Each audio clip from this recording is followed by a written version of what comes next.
Massive political escalation in Polban, UP over Lakhimpur violence incident. After being stopped from going to Lakhimpur, UP cops have detained Samajwadi Party chief Akhilesh Yadav. This is coming after Akhilesh staged a sit-in protest against Yogi government's decision of not allowing him to go to Lakhimpur. Huge drama erupted outside his house. Hundreds of Samajwadi Party workers to stage protest against the Yogi government. There was a huge scuffle between the Samajwadi Party workers and the police personnel as Akhilesh made his way to Lakhimpur Kheri to meet the victim farmers' families. Angry Samajwadi Party workers even torched the police vehicle. The police have taken many Samajwadi Party supporters in custody at the moment. इतना किसानों के ऊपर अन्याय, अत्याचार, उत्पीड़न कभी नहीं हुआ होगा। अंग्रेजों के जमाने में भी इतना अन्याय उत्पीड़न नहीं हुआ जितना भारतीय जनता पार्टी की सरकार किसानों पे कर रही है। अन्न महोत्सव मनाती है सरकार और अन्नदाता को आतंकवादी, मवाली और न जाने किन किन बातों से अपमानित करते हैं। किसानों की हत्या हुई है। हिटलर शाही में भी ऐसी गाड़ी चढ़ा करके हत्या नहीं हुई होगी। आप देख सकते हैं कि प्रदर्शन के दौरान ये पुलिस की गाड़ी फूंक दी गई है। आपको तस्वीरों में दिखाऊंगा मैं कि किस तरीके से ये समाजवादी पार्टी कार्यालय के बाहर जो थाना मौजूद है गौतमपल्ली, उसके बाहर एक गाड़ी खड़ी थी, इसको फूंक दिया गया है पूरी तरीके से। आप देखिए यहाँ पर, आपको दिखाना चाहूंगा कि पुलिस वाले यहाँ पर बुझाना चाह रहे हैं, लेकिन पूरी गाड़ी तरह को फूंक दी गई है और इस तरीके से ये सामने पुलिस की गाड़ी फूंकी गई है कार्यकर्ताओं के द्वारा, जो यहाँ पर थाने के सामने खड़ी थी गौतमपल्ली। तस्वीरों में आप देख सकते हैं साफ तौर पे। Amidst the tensions in UP's Lakhimpur Kheri after farmers protest turned violent on Sunday, a truce formula has been achieved by the protesting farmers and UP government. According to the formula, 45 lakh rupees compensation will be given to the next of kin.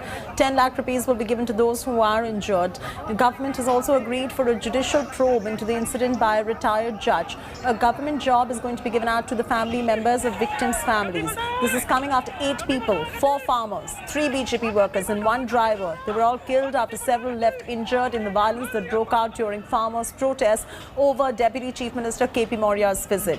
Farmers blame Union Minister Ajay Mishra's son, Ashish Mishra, for mowing down the farmers.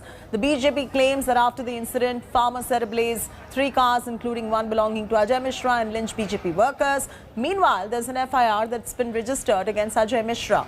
UP Chief Minister Yogi Adityanath has condemned the incident and has gone ahead and assured action. 4 से 5 कार्यकर्ता लापता हैं।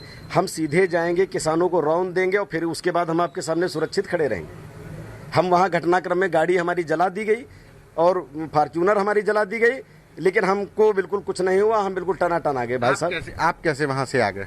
भाई साहब, मैं आया ही नहीं। मैं सुबह 9 बजे से लेकर के, बल्कि यूं कहें कि कल परसों वाले दिन मैं लखीमपुर से बनबीरपुर गया था।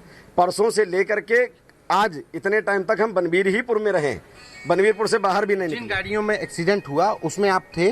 नहीं, हम नहीं थे। सुबह 9 बजे से लेके शाम को समापन तक का प्राथमिक विद्यालय, प्राथमिक पाठशाला बनबीरपुर, जहां पर हर साल दंगल का आयोजन होता है, वहां पर मैं था। राकेश टिकैत लगातार इस देश में अस्थिरता फैलाने का काम कर रहे हैं और ये उनका प्रयास लगभग 1 साल से जारी है और इसी हर घटना पर वो राजनीति करते हैं, जबकि सबसे पहले FIR उन्हीं पर दर्ज होना चाहिए जिस तरह की घटनाएं उन्होंने की हैं। राकेश टिकैत जी को भी देखना होगा कि किसान आंदोलन में अराजक तत्व अगर आ रहे हैं तो उसका रोकने की भी जिम्मेदारी उनकी है और उसके कारण अगर कोई घटना होती है तो राकेश टिकैत पर FIR।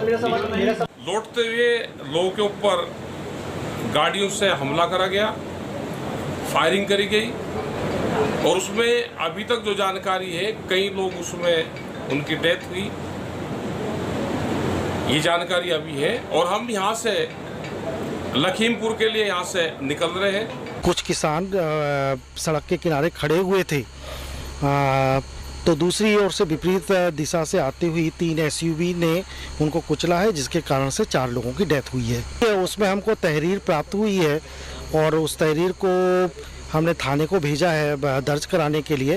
ये सारी चीज़ें जांच के बाद ही स्थिति क्लियर हो पाएगी। देखिए, ये एक टोटल अनफॉर्चुनेट इंसिडेंट है और इसको राजनीतिकरण नहीं किया जाना चाहिए। और उसने पहले भी एक बार बयान दिया था कि मैं 2 मिनट में किसानों को समेट दूंगा, तो उसने आज वही कर दिखाया। हमारे लिए उन्होंने काफिला भेजा और हमें रौंदता हुआ चला गया।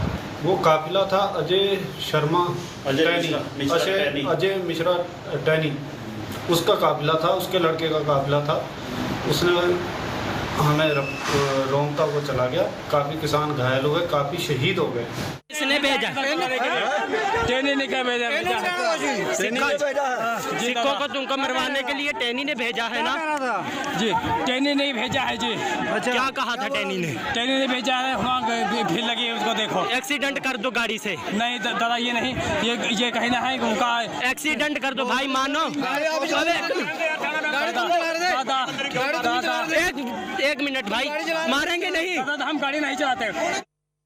There are 8 big questions that need to be asked as far as Lakhimpur is concerned. Question number 1, who stoked the violence in Lakhimpur? Let's bring you the big question number 2 that needs to be asked. Were the protesters mowed down by the Mantri's son?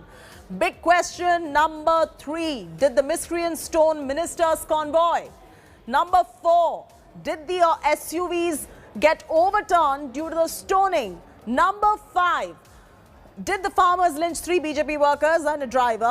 Number 6, is the Yogi government stalling the opposition's truth-finding bid?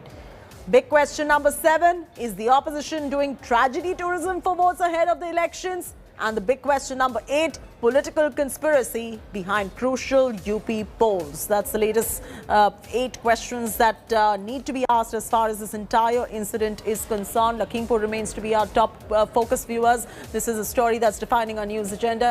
I'm slipping into a very short commercial.